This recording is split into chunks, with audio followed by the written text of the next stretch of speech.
We live in a world that is full of peril and terror. And if you pay attention to what's going on, it would make you be afraid.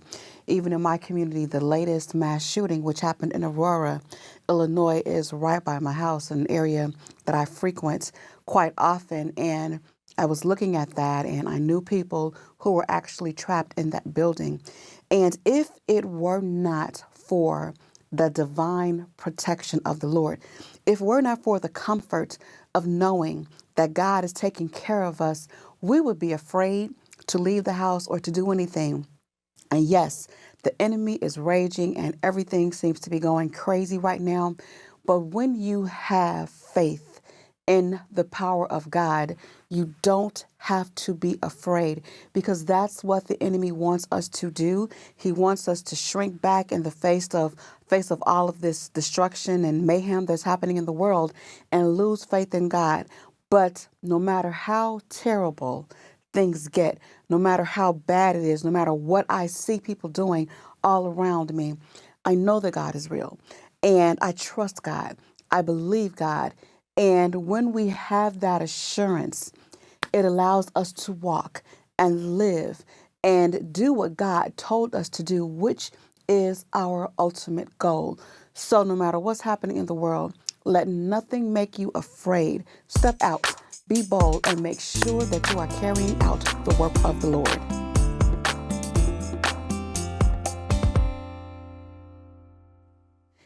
This week's subject is our rescuing God. And we can find the text in the book of Psalms in the 91st Psalm. Now, again, we're talking about the book of Psalms. Now we're in the fourth division of Psalms, and this is the 91st Psalm. And when you look at the book of Psalms, a psalm is a freestanding literary piece, which is why the book of Psalms does not have chapters. Each psalm is a poetic piece independently, so it has a complete thought, and that is what we're studying here in the 91st Psalm. And when we look at this, it's such a beautiful psalm, and it talks about safety, the secret place of God. And I love that because it talks about God's divine protection. But I want to point out in that verse, it says two words that really jumped out at me. It says, dwelleth and abides. Those things, those two words address the way that we live. The way that you live determines whether you will have access to the secret place of God. The way that you live your life, it determines what happens and God's level of protection for you. Yes, God created everybody. God loves everybody. But there are certain things that He has especially for His children. If you have a home and you have children, there is a bedroom in your house for your children. There's food in your pantry for your children. Yeah, you'll share and you'll allow people to come in and visit and you will entertain guests. But there are certain things in your house that's for your family. And that's why I love so much being a part of God's family and all of the benefits that come with that. Now, when we look at this again, this is a psalm, so it's a poem, and you will see a lot of imagery, and we'll also see metaphors. And one of the metaphors that we see is God's protection from the fowler. And a fowler is someone who kills birds. They trap birds, and it says the snare of the fowler. And when I thought about that, sometimes when we go through life, so many things come against us, and we have to know that those are not random acts. The attacks that come from the enemy, they are calculated. They are premeditated. Those are traps and snares that are set to capture us and also to take our very lives. The scripture says the enemy comes to steal and to kill and to destroy. The devil is not playing with you. So when those things come against you, it is coming to destroy you. But this psalm right here says that God is protecting us from that pestilence. Pestilence are things that come against us like a disease or a plague or all of those things. And so, again, we have to be aware of those things, but we can't allow those things to control us and make us be afraid, because God has got us and God is protecting us. Then the psalmist goes on to talk about the shield and the buckler. And again, a shield is not a weapon. It is something that prevents the weapons of the enemy from harming you. And that is what God does for us. He prevents the weapons of the enemy from harming us. That's what he does for us. And it says that we don't have to be afraid. Then it talks about the terror by day and the arrows by night. And what that indicates is that God's protection is consistent day and night, 24/7, 365 days a year. No matter where you go, no matter what you do, you have the protection of God surrounding you, and he will not allow the enemy to harm you. Now, given that we are human beings, there are things that our bodies are vulnerable to, and most of us at some point in life are going to die unless, God sees fit to let us remain here until he returns. So those things are a part of life. So this is not saying that you are never going to experience hardship and that you are never going to experience pain. That's not what it's saying. But what this is saying is God has promised that he will be here and he will be through us, and he's protecting our soul. And I love when I think of it that way, because my end goal is to make it to heaven. And no matter what I face in this journey, God is with me and he's guarding my soul and even my body and my mind and my heart to make sure that I make it to heaven. See, sometimes that's how we lose faith, because instead of focusing on the divine protection of God to keep us and preserve us in righteousness for him, we're looking for God to keep us and preserve us for ourselves, to get what I want, to always feel good.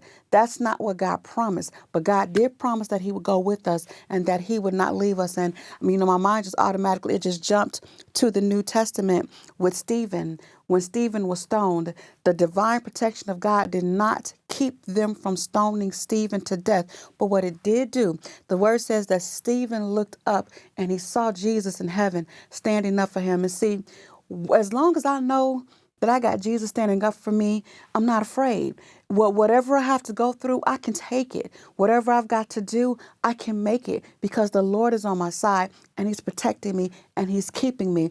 Because see, my goal is to accomplish the mission that God has set for me. And when we go back to those traps and those snares, those traps and those snares that the devil sets, he doesn't really care about what happens to us physically down here. Those things are distractions to keep us from focusing on heaven, because he knows that if he can cause me to lose my soul, then he's won.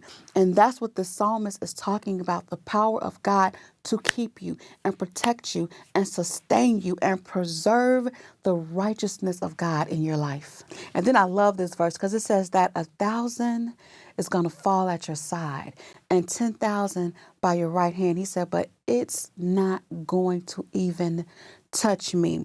And that takes a special kind of courage that can only come from divine protection. Because when you're standing there and you're seeing people fall all around you, people who you believed in, people who you thought would never let go, and people going back who you just don't expect to go back, and you're standing there and you're holding on and you're keeping on and you're doing what God has told you to do, and you're watching people literally fall all around you, and you know it's not going to touch me.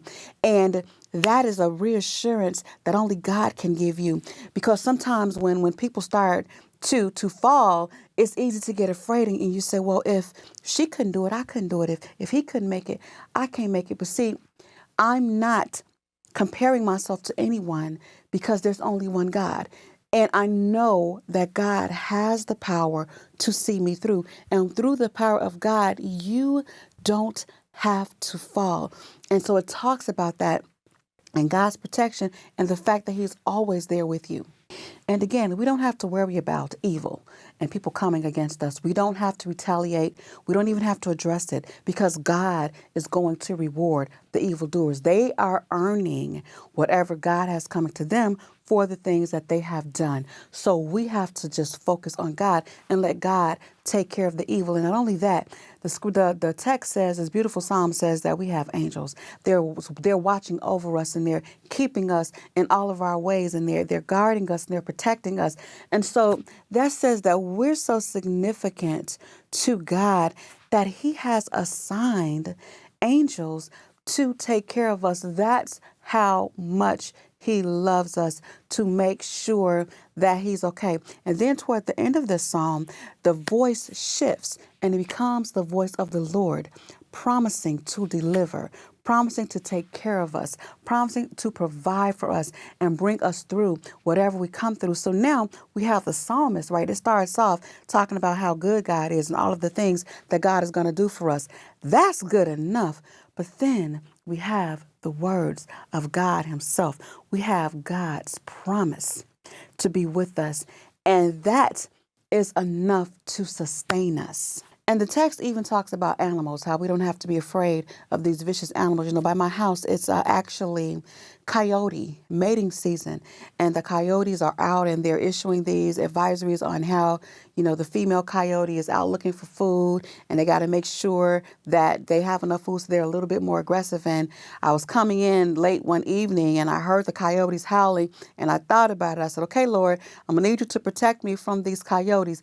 But it's things like that's a small thing, but God's divine protection even watches over us in times like that. And it says that He will be with you. And I love this part. It says that God will satisfy you, because contentment is something that's fleeting today. Everybody is pushing, hustling, striving, trying to get something else, never satisfied.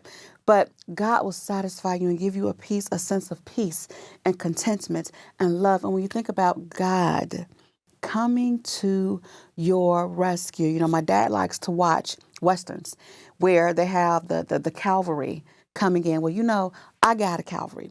I got Calvary's cross that Jesus died on just for me. And I got Jesus right here.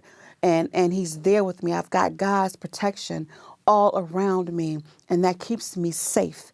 It keeps me saved. It keeps me sanctified. It keeps me satisfied, just knowing that I have the power of a rescuing God.